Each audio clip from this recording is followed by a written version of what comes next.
that you're already at a time of year is back.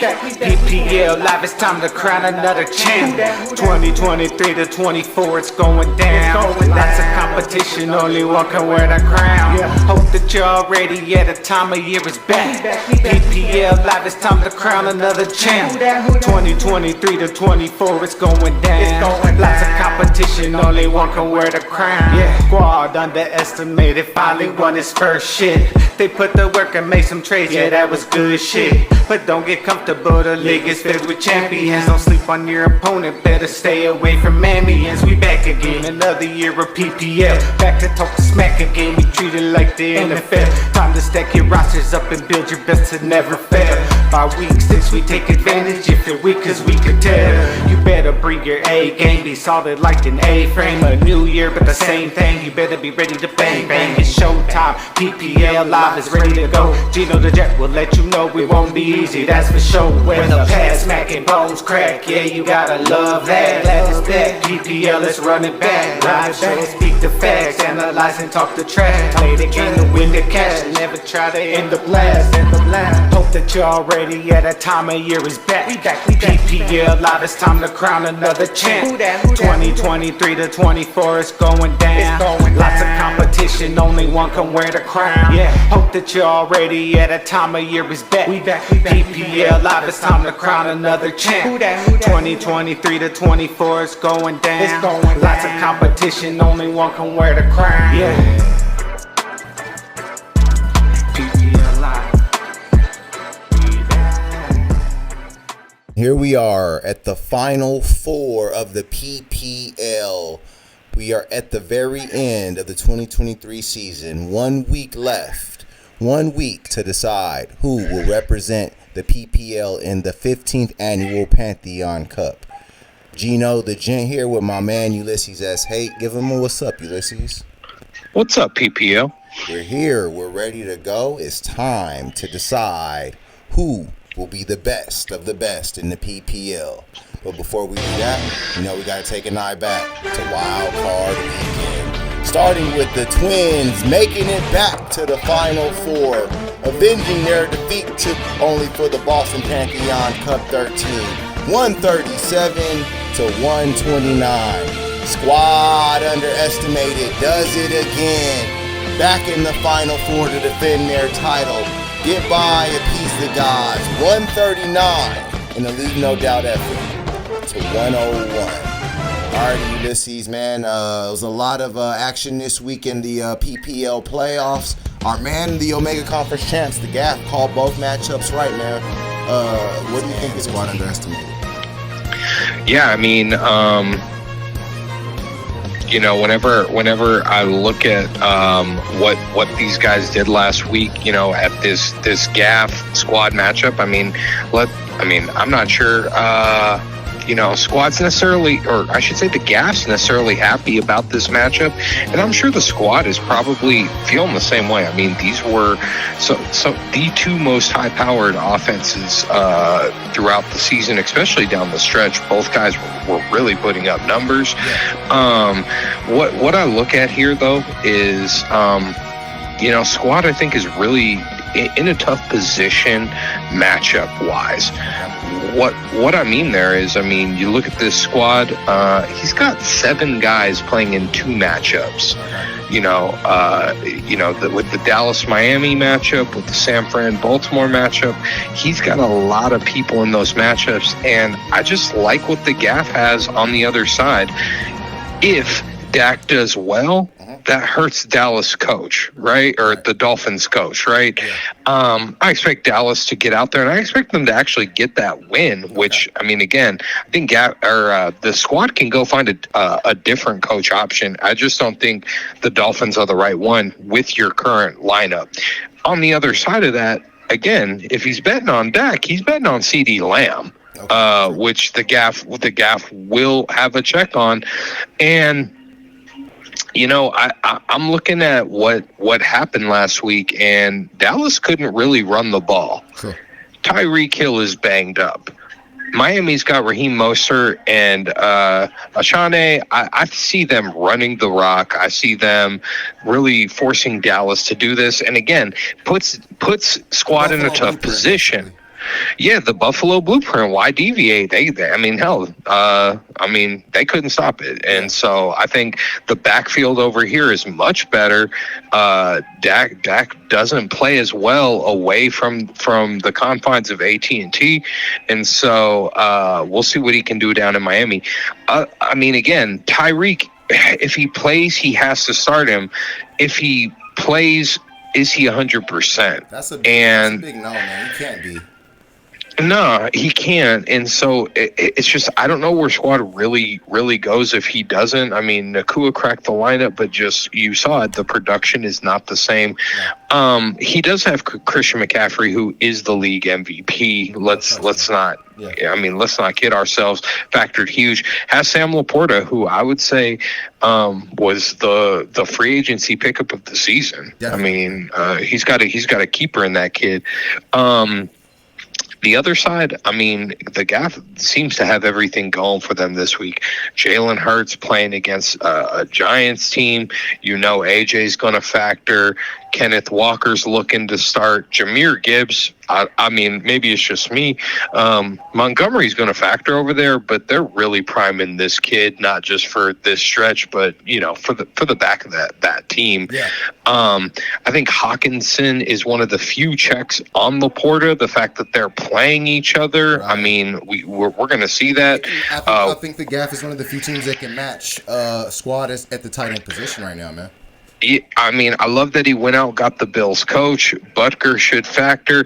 There's one play I don't like here, and it's the Jets D. I mean, I get it. They're really good. It looks really good against Washington. Washington has that potential. But the Eagles are playing the Giants, and I really just, I mean, again, I'm not a huge believer in the Giants just yet. I need to see a little bit more. But hey, the Philadelphia's got a lot more to prove than the Giants do as of right now. I mean, they have taken some losses, and so I just think that the GAFF has what they need. I think that this one's going to be stressful. I think this one's going to be high scoring. And I think this one's just going to be a treat for the PPL. I've got the GAFF doing some work here. Okay. I've got him going 147 to squads 140.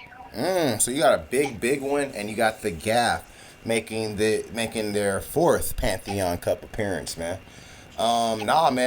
This is a matchup. I mean, we couldn't really ask for a better matchup in Final Four weekend. To the two highest scoring teams in the PPL getting it on to determine who goes to Pantheon Cup 15. It's hard to kind of disagree with everything you said here, man. Even the matchups are a little bit tougher on squad's side this week, and the projections reflect that. I mean, they were looking at 150-point projections. I mean, it going down to 134 is actually pretty significant, man. I know 134 is that's a great projection, don't get me wrong. But when it's up at 148, I know seeing it down at 134, it probably is a little feeling of consternation there on squad underestimated side. I am worried about Tyreek Hill's injury, man. Because if he does play, is he considered a decoy after what Buffalo put out there? Does Miami deviate and just start trying to run the ball? They got two guys who are capable of doing the same type of thing that James Cook did to Dallas's defense. I'm looking at Brandon Ayuk. This is probably going to be one of the better secondaries he's going to see. One of the best defenses his quarterback Brock Purdy's going to see, man. Christian McCaffrey also going to see that same defense. And the 49ers are going to go up against that Baltimore offense, who's pretty stingy. They're very good at taking care of the football. They don't turn it over very much, so it may not be as many opportunities for points from that Niners D. That Dolphins coach is going to be interesting to see how that all plays out. Got a lot of guys in that matchup. Now on the GAFF side, Jalen Hurts, he's talking about guys' commitment and things like that. Now, you can question guys' commitment when you playing with the flu, which we know Jalen was. I expect him to feel a little bit better, get some of that Campbell's chunky soup up in him, like his predecessor Donovan McNabb, and maybe have himself a show-out party to get back on track for the Eagles, because they're going to need it for that playoff run, and the Giants are probably one of the best teams to have that against. Kenneth Walker is a guy that I think is going to factor huge in this matchup.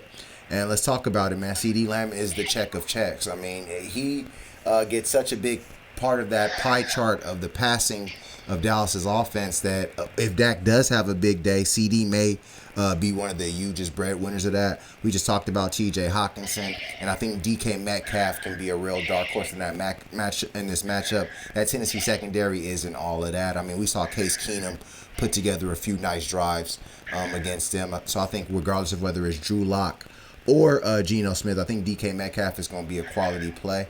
Jets defense, I'm kind of with Shu there. I don't see it, but Washington throws the ball a lot, so there is a lot of opportunities for picks and sacks. But if I'm the GAFF, I probably will be looking at that Eagles D, but I can understand they're not wanting to go a little too much in that basket, being that they're so dependent on those positions.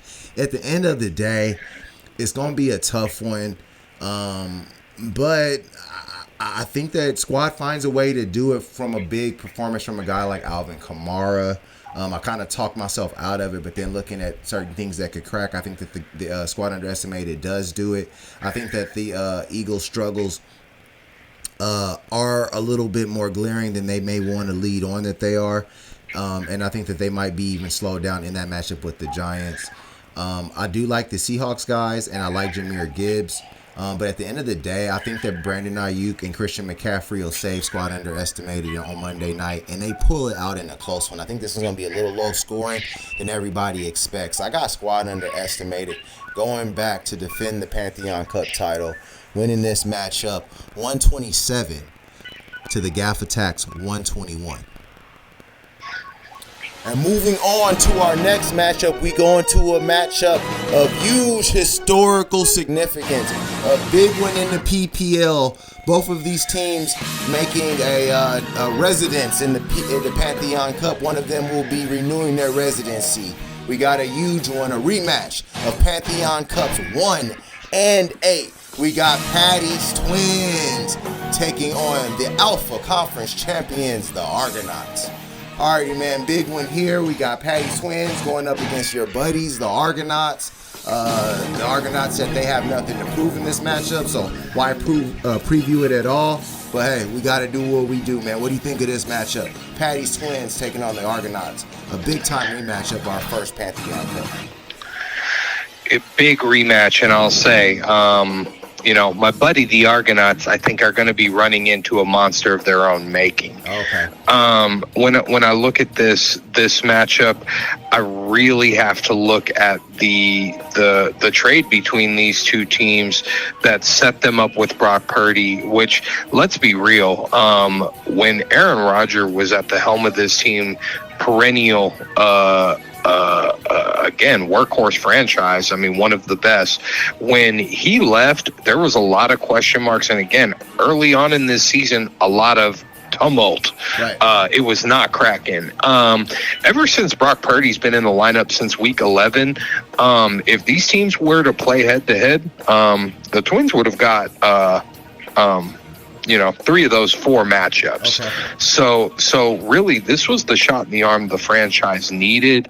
Has come at an invaluable time. When we saw what he did last week, it was critical to powering the win over Only for the Boss. Right. When you look back at this, I mean, Only for the Boss, when you see what they were able to put up, and Travis Kelce only had 5-3, Stephon only had 6-8, like they just left a lot there. When you look at what the Twins were able to do, second week where they needed to have a clutch free agency find, and again, Zamir White out there scoring tugs on Thursday night, beautiful.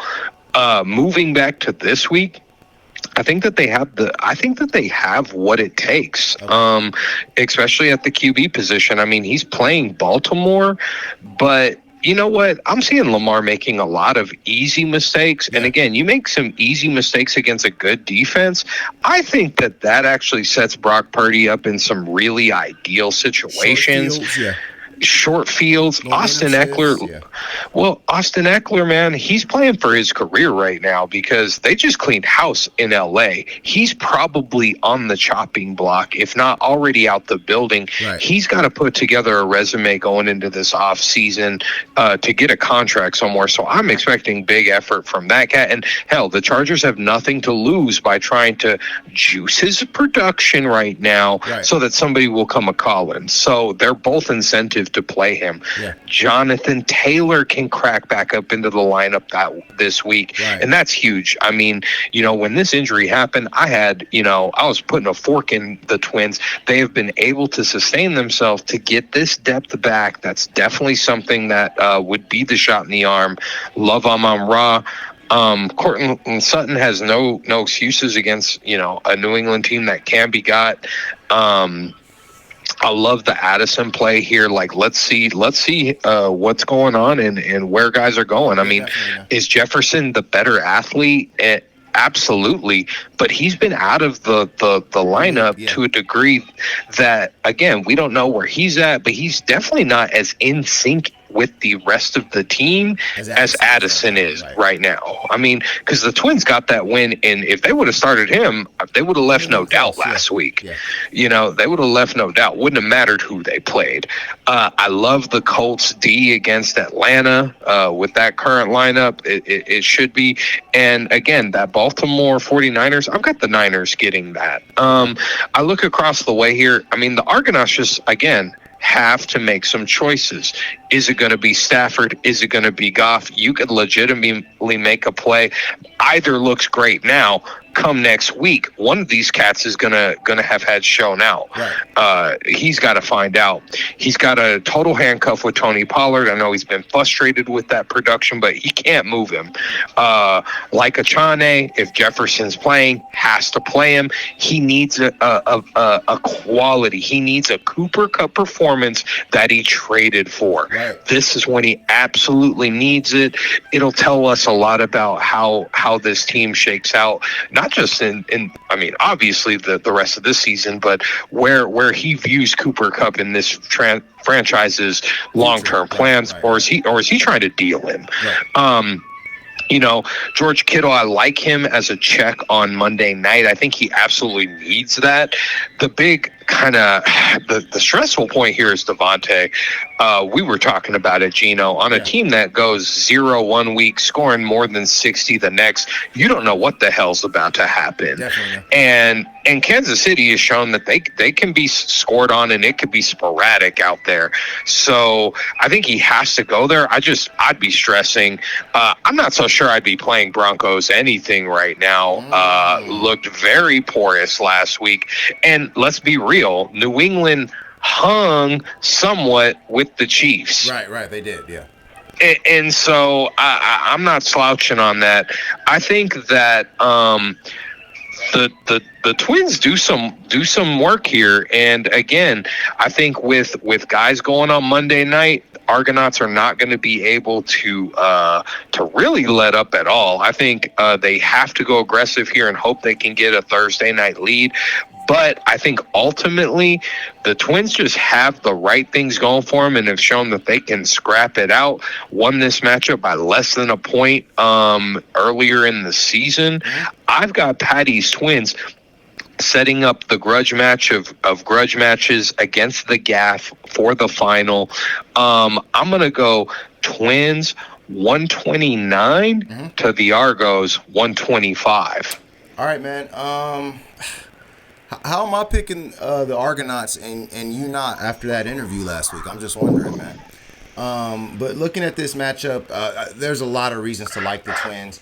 I do like Brock Purdy. Don't like his matchup. Love Austin Eckler. Don't like his matchup. I do like Jonathan Taylor getting back into that lineup, though, man. I think that's going to be key for the Twins. And Amon-Ra St. Brown could possibly have a huge game.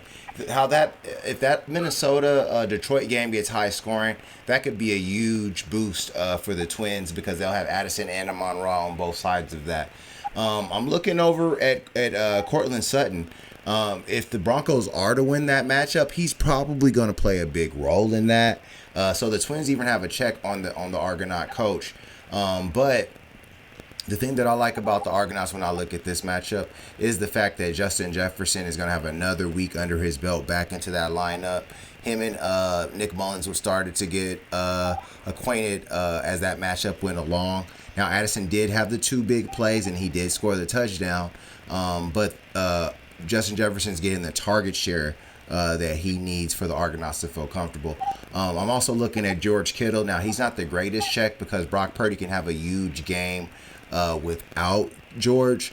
But typically, when you look at Brock's stat line, if he does have a big game, George Kittle's typically has something to do with that. I think that's probably one of the better ideal checks. What's really going to come down to, I think, at the end of Monday night is, do the Niners win that matchup convincingly? If it's a close matchup and they barely scrape it out, can that be something that the Argonauts can hold off? I think that they can. I think that Devontae Adams on Monday morning is actually going to be a decent play, because even if the Raiders find themselves behind, Devontae is going to probably get himself a nice share of that target market.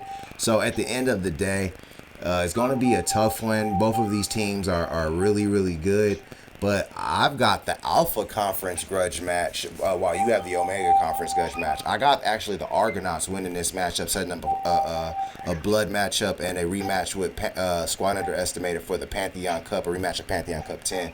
I got the Argonauts winning this matchup very, very close. Argonauts 129 to the Twins 127. Alrighty, PPL'ers, thanks for another great week of PPL Live. We are at the end of the season. I hope you guys have enjoyed another great year. Obviously, next week we will be with you for our last episode for this season to preview Pantheon Cup 15. I hope you guys enjoyed the show. Good luck, have a good weekend, and may the odds be ever in your favor. Merry Christmas, everybody.